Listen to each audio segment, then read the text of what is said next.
Formal lang inihanay ng mga promoters ng 2-division undisputed champion Naoya Inoue ang tatlong venue na posibleng paglabanan nito sa buwan ng Setyembre. Una, ang pananatili nito sa bansang Japan, kung saan ay ikakasa ang laban nito kontra kay Sam Goodman. Ang pangalawang opsyon na inaalok ng mga Japanese promoter dito kay Inoue ay ang posibleng laban nito sa London, sa Wembley, na kung saan ay nagbigay na ng paunang alok ang pamunuan ng Saudi Arabia, na kung saan itong si Inoue ay babayaran po ng humigit kumulang $13 million kung ito ay magiging undercard sa London, sa Wembley, sa main event sa magiging laban itong heavyweight champion na si Anthony Joshua. Okay? So dito ay magiging undercard itong si Inoue. Ganun pa man, kikita ito ng doble. Kung maalala ay $7 million lamang ang kinita nitong si Inoue sa bansang Japan. Sa mismong baluarte nito, ang posibleng laban nito London,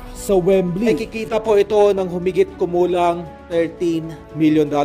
Na kung sakaling matuloy itong si Inoue sa London, ay hindi po obligado na labanan si Sam Goodman. Kumbaga ay bibigyan po ng choice ng Saudi Arabia itong si Naoya Inoue kung sino man ang naisin nitong makalaban.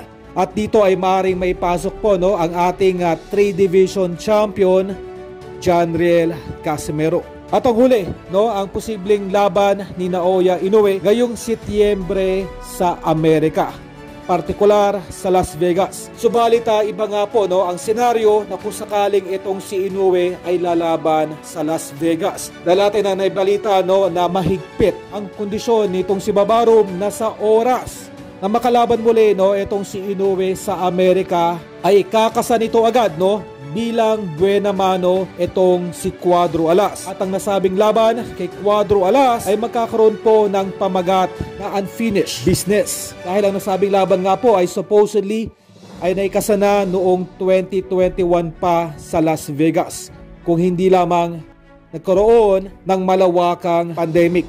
Sa madaling salita, ay desidido itong si Babarum na gawing buena mano itong si Cuadro Alas sa oras na umapak muli sa Las Vegas itong tinaguriang The Monster na si Naoya Inoue.